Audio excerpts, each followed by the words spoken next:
Hello guys, ngasidi tangi mukbang challenge among pudun laksari mayam punyeng winnersi aduba matamda chana ba tawde haidi hinjang ga je sai ngai tan je khara ingba hogre adu chasan ba tawde ngasigi mukbang challenge ni ko tan je kya kya no haiba ji horen akoina chaba gi lokhalak ba da mayam masin ki ro tan je yam yam tan tara mukki chang tara muk ni tawnai je ban masin budi thinare pagi tom tan tara ne bogo ado chaba ho ji kuina ngam gi mathok ta de sinjang ji sari uti thomba laire ji mani ngai le saram nam ta chaba ho ji ready ka hapak ta ngai bani ni ready 1 ichiram ta hairo mai sigi hairo ne ready 1 2 3 start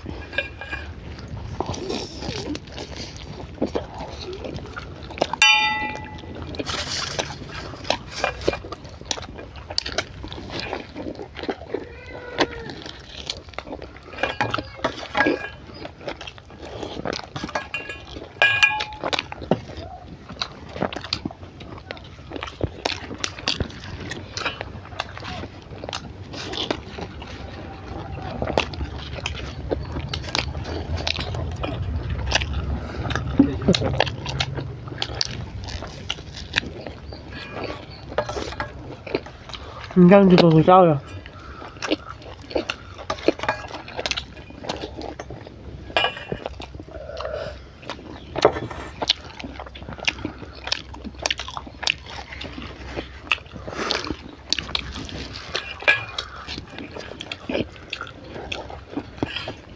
Tan dị anh bị cần chân lên mày à?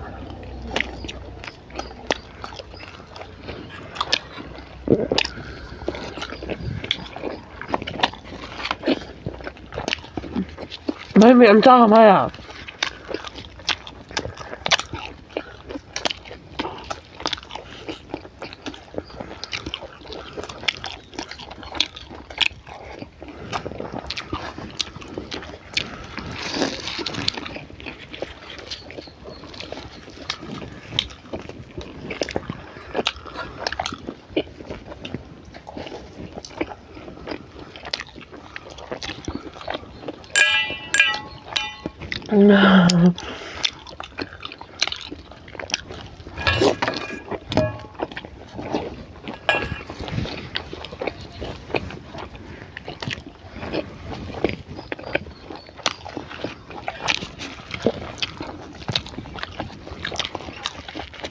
Tan làm cả lâm rồi. Quá ngon rồi.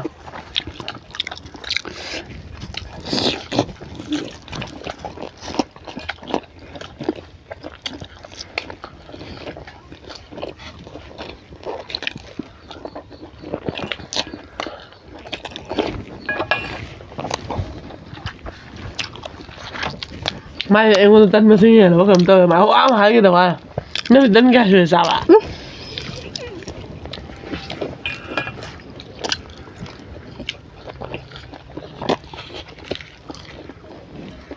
Pura mới hình gì ngậy hả?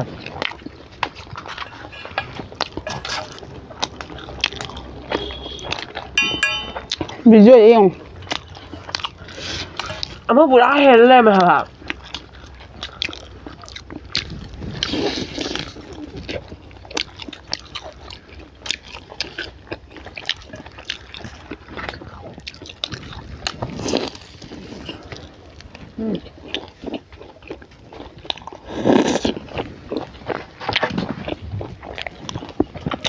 Cái rồi à?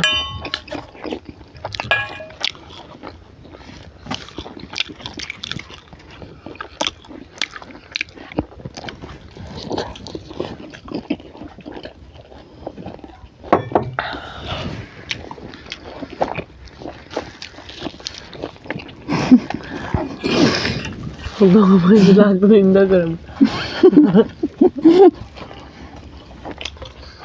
Xăm răng.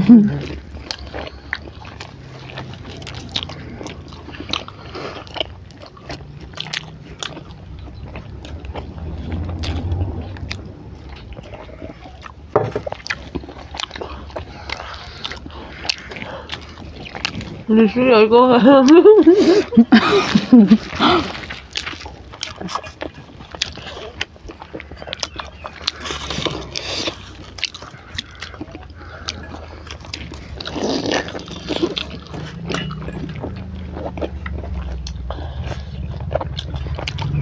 Berani.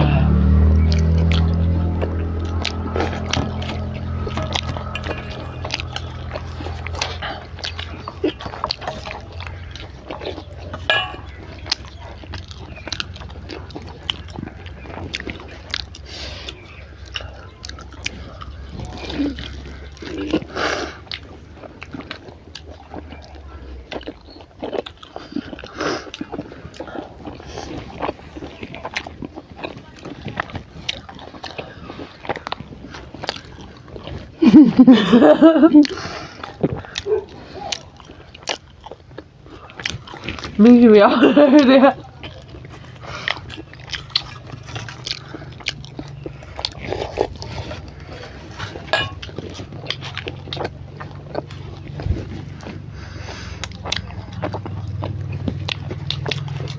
Tấn vậy, cầm in ra hả?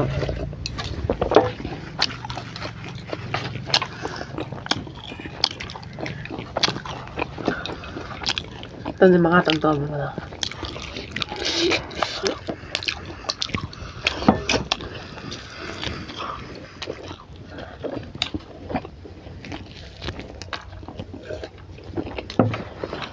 Tidak anh ngầm vào đó. Anh cũng ngầm ra. Mà thấy chị lên tỏ đó. Tụa này.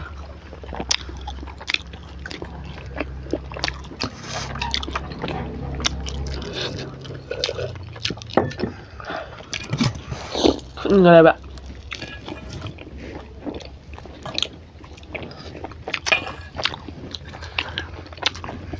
Tôi được anh thải không được vậy à? Anh ngâm. Nè, itu mbak. Mèo ngâm đập đi nào. Problem thốn về rồi nè.